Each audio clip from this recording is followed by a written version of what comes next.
सृष्टि ने दाएं पैर के तलवे से कलश को नीचे गिराया और उसमें रखा चावल बाहर गिरा और उसके साथ ही सृष्टि ने राकेश के साथ नए घर में कदम रखा।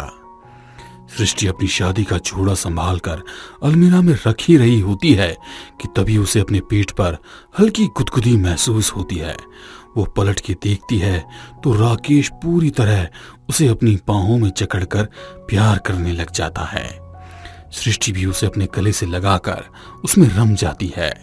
सृष्टि और राकेश एक दूसरे के साथ बहुत खुश थे और उनकी शादी में एक रोमांच जिंदा था जो दो प्यार करने वालों के बीच में होता है।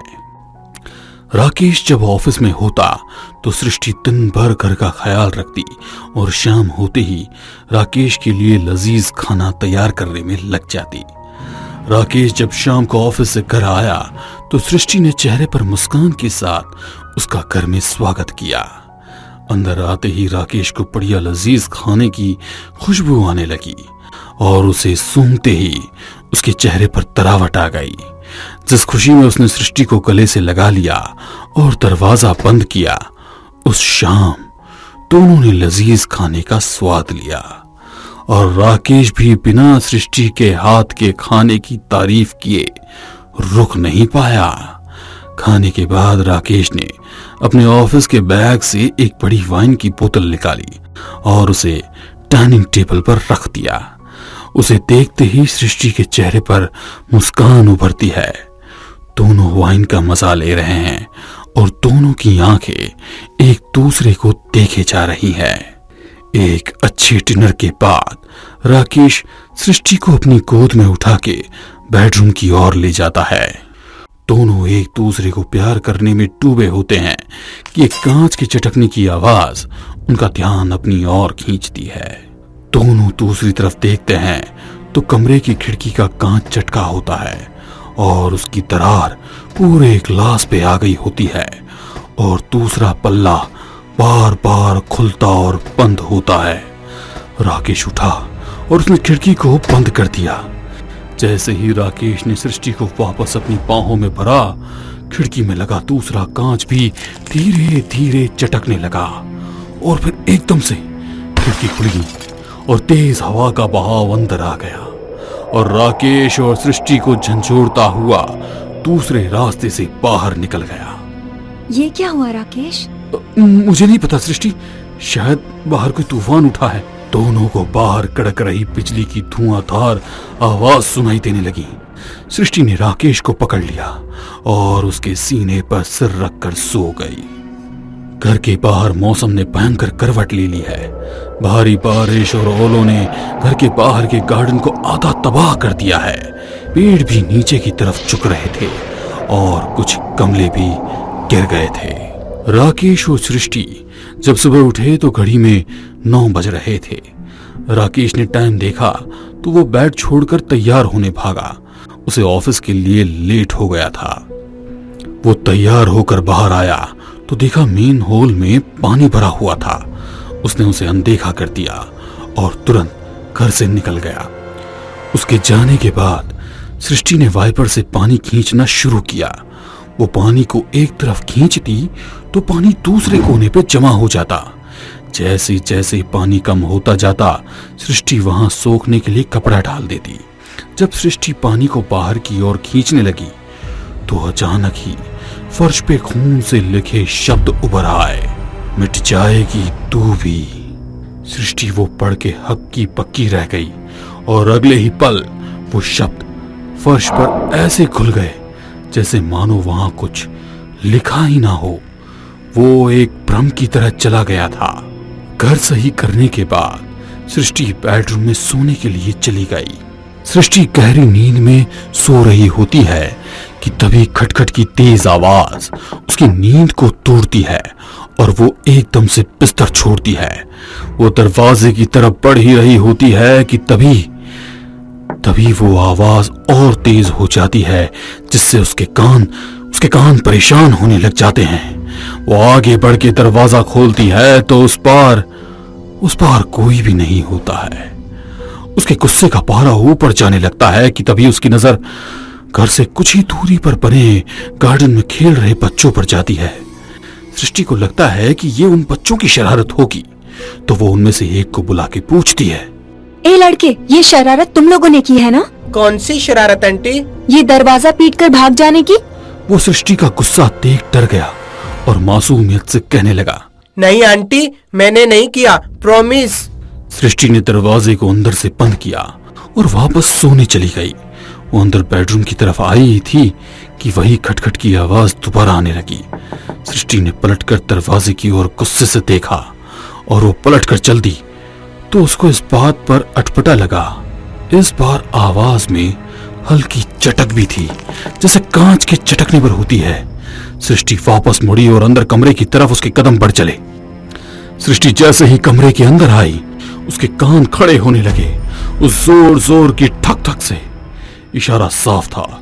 उसे जो आवाजें सुनाई पड़ रही थी वो कमरे में लगे आईने में से आ रही थी। सृष्टि ने करीब जाकर जब आईने के पास अपने कान लगाए तो उसे ठक ठक की आवाज के साथ हल्की हल्की सिसकियां भी सुनाई देने लगी। चौंक कर सृष्टि थोड़ी दूर हटी तो आईने में कुछ देर तक अपने प्रतिबिंब को घूरती रही। पहनी हुई साड़ी को निहारती रही। अपना यौवन और सौंदर्य देखकर खुद आश्चर्यचकित होने लगी। पहले मंद मंद मुस्कान उसके चेहरे पर उभरी, फिर उसके हाव भाव बदल गए। आईना ठीक दीवार से लगा हुआ था और सिसकियों की आवाजें जोर पकड़ रही थी कि तभी एक भारी डंडा आईने पर पड़ा और उसके टुकड़े कमरे की फर्श पर फैल गए। सृष्टि ने कांच के बिखरे हुए टुकड़ों को देखा तो उसका प्रतिबिंब उसे कई भागों में नजर आने लगा और दूसरे ही पल वो भयानक सिसकियां अब तेजी से उठने लगी थी। सृष्टि अब पीछे पलटी तो पूरा नजारा बदल चुका था। सामने दीवार पर आईने के टूटने के बाद एक खोखली दीवार नजर आने लगी। सृष्टि आगे बढ़ने लगी तो कांच उसके पैरों के तलवे में चुभने लगे, पर उसे दर्द का आभास होना बंद हो गया था। सृष्टि ने हल्का धक्का दिया तो दीवार एक दरवाजे की तरह खुल गई। उस दरवाजे से नीचे की ओर सीढ़ियां जाती थी जो घर के नीचे बने तहखाने में तब्दील हो जाती थी। सृष्टि अंधेरे में भारी सांसें लेते हुए नीचे उतरी। जैसे जैसे उसके कदम नीचे की ओर बढ़ रहे थे, तहखाने की गीली मिट्टी उसे एक अजीब सा एहसास देने लगी थी। सृष्टि दीवार के सहारे नीचे उतरती जा रही थी कि तभी उसका हाथ एक स्विच बोर्ड से टकराया और तहखाने में लगा एक बल्ब जल उठा। बल्ब की रोशनी जैसे ही तहखाने में फैली, सृष्टि ने उसी वक्त अपने आप को 4 लाशों से घिरा हुआ पाया। वो 4 लाशें एक मजबूत और मोटी रस्सी के फंदे से लटकी हुई थी और सफेद चादर से लिपटी हुई थी। उन पर खून के धब्बे भी जमे हुए थे। यह ऐसा खौफ का नजारा था जिसे सृष्टि बर्दाश्त नहीं कर पा रही थी और ना ही अपनी आंखों पे विश्वास कर पा रही थी। अभी राकेश से शादी हुए कुछ दिन भी नहीं बीते थे कि उसके घर का ये एक भयानक राज उसके सामने लाशों के रूप में घेरा बना रहा था। उन लाशों के बीच में अपने आप को घिरा पाकर सृष्टि की सांसें भारी होने लगी और कुछ ही पल में फूलने लगी। उसका वहां खड़े होना दुभर हो चला था। अचानक से वो लाशें हिलने लगी। उनमें हो रही हरकत सृष्टि को बेचैन करने लगी। देखते ही देखते जिन रस्सियों से लाशें बंधी हुई थी, उनकी पकड़ किसी कमजोर रस्से की तरह हो गई थी और फिर वो फंदे खुल गए। लाशें एक एक करके सृष्टि के आसपास ही गिरी। खौफ यही खत्म नहीं हुआ था। सृष्टि अभी डर से पूरी तरह उठ नहीं पाई थी कि लाशें जिन सफेद चद्दरों से लिपटी हुई थी वो उन पर से खुलकर सिमटने लगी। जब वो सब खुली तो उनकी सड़न की बदबू से पूरा तहखाना भर गया। सृष्टि भी उसे बर्दाश्त न कर पाई और वहां से उठकर भागने लगी। वो लाशें सड़ चुकी थी। उनकी बनावट औरतों के शरीर की थी। सृष्टि जैसे ही ऊपर की सीढ़ी चढ़ने लगी, एक हाथ ने पीछे से उसके पैर को पकड़ा और नीचे अंधेरे की ओर घसीटता हुआ ले गया। सृष्टि की चीख से पूरा तहखाना भर गया और फिर उसकी आवाज भी अंधेरे में खो गई। शाम को जब राकेश घर आया तो वो काफी देर तक बेल बजाता रहा। जब दरवाजा नहीं खुला तो उसने सृष्टि को आवाज लगाना शुरू कर दिया। सृष्टि, सृष्टि, अरे दरवाजा खोलो यार। राकेश इंतजार कर ही रहा था कि दरवाजा खुला और राकेश सीधा बोलता हुआ अंदर आया। क्या कर रही थी तुम? मालूम है कितनी देर से मैं बेल बजा रहा था? सृष्टि का कोई जवाब नहीं आया और राकेश ने भी परवाह नहीं की। वो सीधा बाथरूम की ओर फ्रेश होने के लिए चला गया। जब राकेश फ्रेश होकर वापस डाइनिंग हॉल में आया तो देखा कि सृष्टि खाने के साथ उसका इंतजार कर रही है। राकेश आते ही सीधा चेयर पर बैठ गया और खाने लगा। उसे खाता देख सृष्टि ने उससे पूछा, क्या बात है राकेश, आज काफी थके हुए लग रहे हो।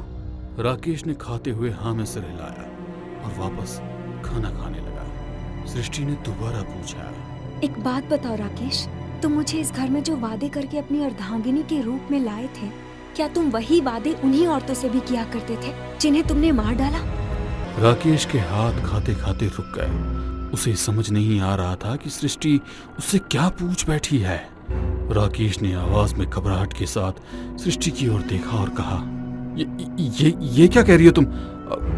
क्या वादे और किनको मारा? किनको मार दिया मैंने? वही जो तहखाने में है राकेश, वो 4 औरतें जिनका तुमने पहले अपना मन भर जाने तक इस्तेमाल किया और जब मन भर गया तो मार के डाल दिया। और शायद तुम मेरे साथ भी यही करने वाले होगे। जब तुम्हारा मुझसे भी मन भर जाता तो मुझे भी तुम उनके साथ एक फंदे में लटका देते, नीचे उस तहखाने में। राकेश का चेहरा बता रहा था कि सृष्टि झूठ नहीं बोल रही है और वो ये भी जान गया कि सृष्टि उसका सारा राज जान चुकी है जो नीचे तहखाने में दफन था। वो अब अपने अगले शिकार में एक पल की भी देरी नहीं करना चाहता था। इसीलिए सृष्टि की नजरों से बच के उसने डाइनिंग टेबल पर रखा फॉक उठा लिया और बिना देर किए उसका हाथ सृष्टि की गर्दन की तरफ बढ़ा। जैसे ही राकेश ने अपना वार किया, सृष्टि दूसरी तरफ झुकी, पर फिर भी फॉक का एक हिस्सा उसकी गर्दन को हल्का काट कर निकल गया और वो जमीन पर गिरी। राकेश तुरंत चेयर छोड़कर उठा और सृष्टि की तरफ गुस्से में झपटा।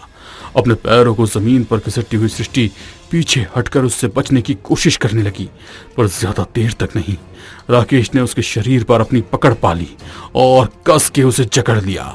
राकेश अपने दांत पीसते हुए बोला, जब तू सब कुछ जान ही चुकी है तो ये भी जान ले कि तेरा भी हश्र मैं उन्हीं के जैसा ही करूंगा, क्योंकि तुम लोग मेरे लिए वो कचरा हो जिसे मैं अपने आस पास जरा भी बर्दाश्त नहीं कर सकता।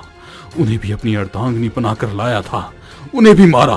तुझे भी इस घर में अर्धांगिनी बनाकर ही लाया हूं और अब तेरी बारी है। राकेश की बातें औरतों के लिए उसकी मानसिकता जता रही थी। उसके बाद राकेश सृष्टि के गले को चीरने ही वाला था कि तभी जमीन में भूकंप जैसी हलचल शुरू हो जाती है और उसकी पकड़ ढीली पड़ जाती है, जिससे सृष्टि आजाद हो जाती है। राकेश झटके से एक तरफ गिरता है और उसके गिरते ही जमीन में दरार पड़ने लग जाती है और थोड़ी ही देर में जमीन को चीरती हुई वो लाशें जिंदा होकर ऊपर दाखिल हो जाती है। राकेश उन्हें देखकर सहम जाता है। उनसे राख जैसा धुआं छूट रहा है और वो राकेश को अपनी डरावनी नजरों से देख रही है। वो सृष्टि को घर से जाने का इशारा करती है और सृष्टि अपनी जान बचाकर वहां से निकल जाती है। राकेश उनसे घिरा हुआ है और डर में एक तरफ दुबका हुआ है। उसके शरीर में कंपन पैदा हो रहा है। उससे उनके मरे हुए शरीर देखे नहीं जा रहे और ना उन पर वो जख्म जो राकेश ने उन्हें दिए थे। उन चारों ने एक साथ राकेश पर हमला किया और घेर कर उसे जमीन के नीचे ले गए, उसी तहखाने में जहां उन्होंने उसे मार दिया। राकेश के मरते ही तहखाना भी हमेशा हमेशा के लिए बंद हो गया।